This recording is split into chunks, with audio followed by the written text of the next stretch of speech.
All right, friends, so today I wanted to talk about a CT scan that I had of my chest a couple of weeks ago where I had kind of a scary experience. I had a hypersensitivity reaction to the contrast.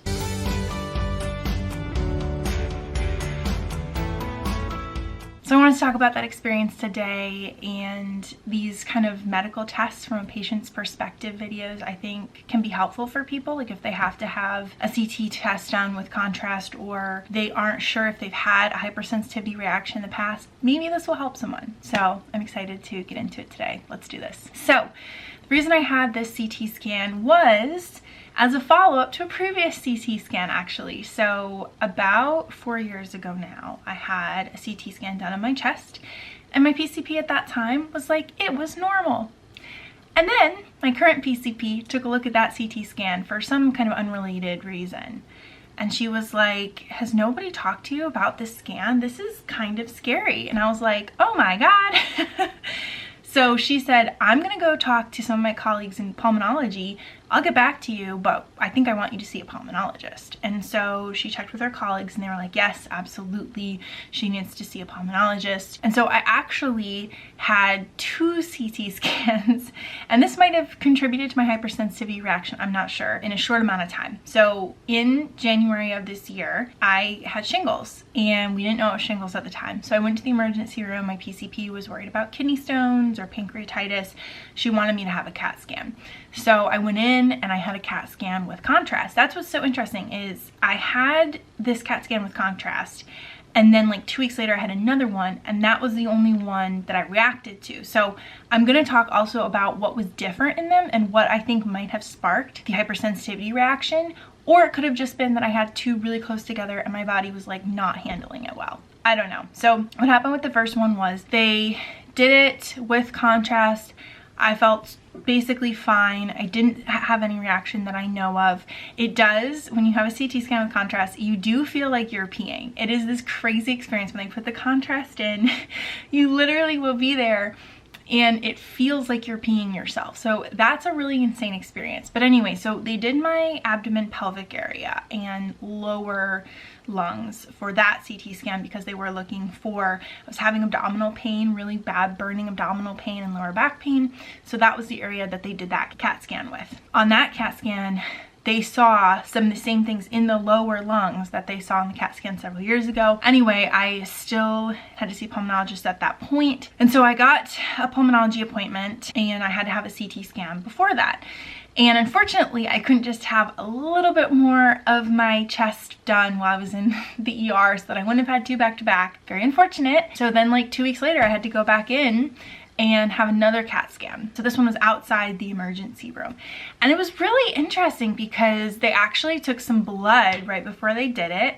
They said, we're gonna like check your liver enzymes, which they did not do this in the emergency room. We're gonna check some stuff before, I think it was liver, I get liver and kidney confused, before we give you the contrast. They did that, they're like, everything looks fine. Now we're going to give you the contrast. And it was funny because usually they do IV in my arm, but she was like looking at my arm and she was like, they don't look so good, so we're gonna do it in your hand.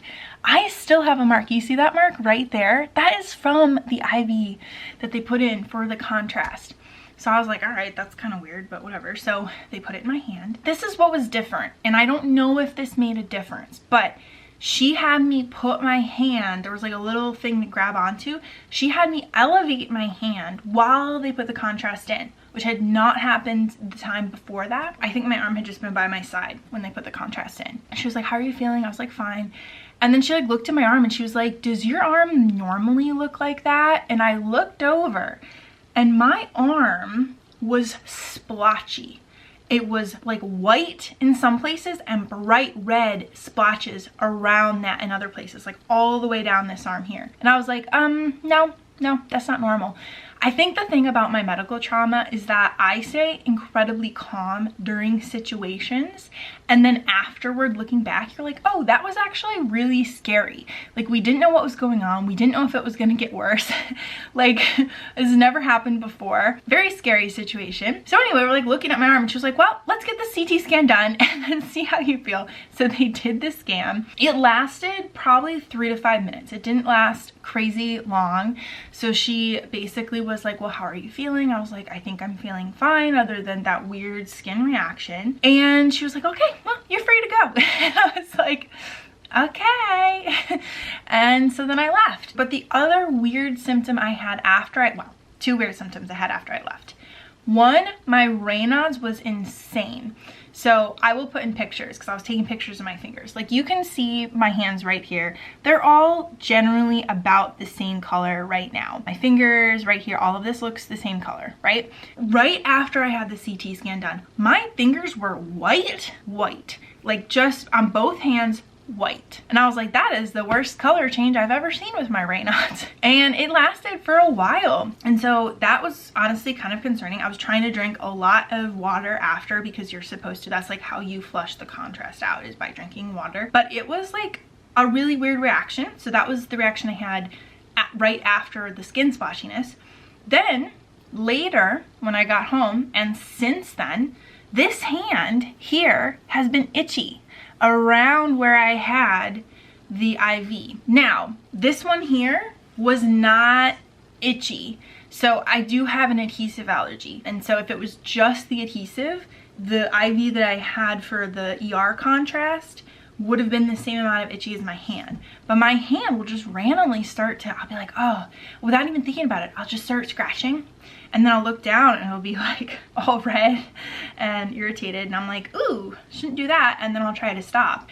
But it's been very infrequently. It's been like once a week or something since then. Super weird. So the way that I know that this was a sensitivity reaction was I called up to schedule an MRI because I went and saw the pulmonologist after I got this CAT scan. And he said, you have calcified granulomas in your lungs, and the placement of them is pretty weird. Normally you would think of tuberculosis, you would think of histoplasmosis. They're gonna do blood work on that, so we'll see if I have those. But he actually brought up something I've never heard of before, which is sarcoidosis. So he wanted me to get an MRI of my brain and then also a bunch of blood work. And so with that MRI, he wanted me to get contrast. So I'm on the phone with the scheduler for this brain MRI, and she is like, have you ever reacted to contrast before? And I was like, you know, I don't know if I have. This was my reaction last time.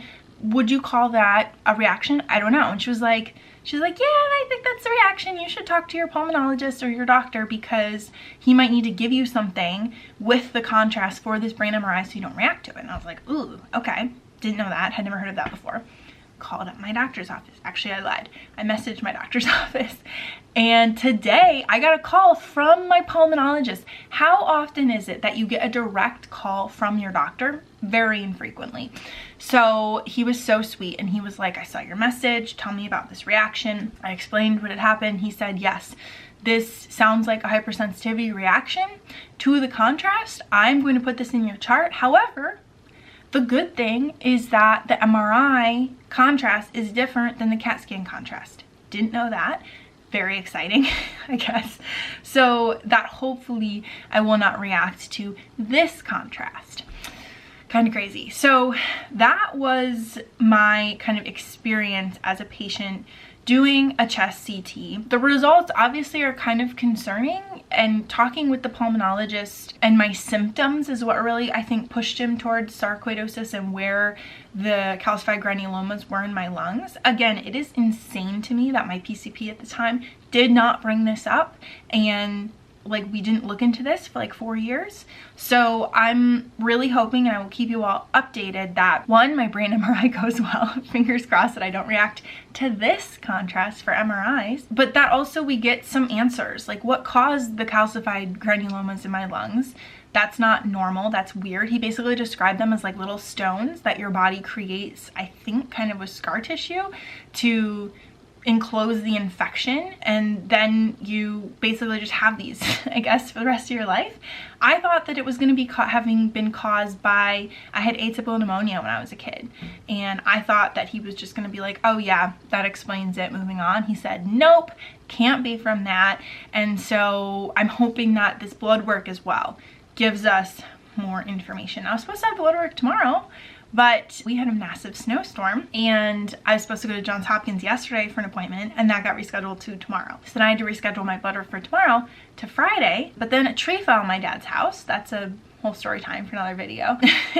And so the tree people are coming to take the tree off my dad's house, I think later this week. So it's like a whole thing. So this whole storm has really messed up the schedule with me trying to get these tests in, but I also, fingers crossed, will have my MRI approved by insurance by the time I need to have it done. If you don't have prior approval yet, they schedule it out a certain amount of time. However, I can't schedule out too far because I have that next pulmonologist appointment and I need the results back before then. Sometimes being a chronic illness patient, like the amount of scheduling and trying to make sure everything gets done between doctor's appointments and advocating for yourself, being like, yes, I have had a hypersensitivity reaction to contrast before and now it's in my chart. So hopefully I won't need to bring that up every time I need a CT scan, and hopefully I won't need a CT scan for a long time going forward, because I think it's a lot of radiation. I think it's like 100 or 200 times radiation what x-rays are, or something like that. So obviously these are not like the first thing that the doctors go to or want to do, but obviously the chest like CT results are really concerning, and so I'm really hoping that we get some answers and get information, and maybe I get a new diagnosis which would help explain my ongoing symptoms. Like that's what was kind of leading him towards sarcoidosis, was the symptoms that I was telling him about. But it was really interesting. He did, in my appointment, he asked a lot of questions about like my ancestral history, because some people are more prone towards sarcoidosis because of like where your ancestors were from. It was very interesting. So I'm really hoping we get some information in the next couple of weeks. I will continue to update you all on my dad's house and how I am feeling, and an update on Wink. He is doing a lot better. Wink is my outdoor cat. From the last vlog I talked about him being super sick and we thought he was gonna die, and he turned around a couple days later. His like massive swelling popped and a lot of blood was involved, but he's actually feeling a lot better. He's let me touch him, kiss his head. He still runs a lot when we open the door, which usually he sticks around for food. So I'm hoping that he continues to feel better, because that boy is my world. I would do anything for that child. I love him so much. So that is the update for those who've stayed till the end to hear my whole story. And for those who are interested from last vlog, I have tried magnesium for my headaches and it is helping so much, and it's helping my sleep and my restless legs. So if you all want more information on that, or like my journey with that, because I am like trying different things, I'm trying different dosages, all this stuff, let me know.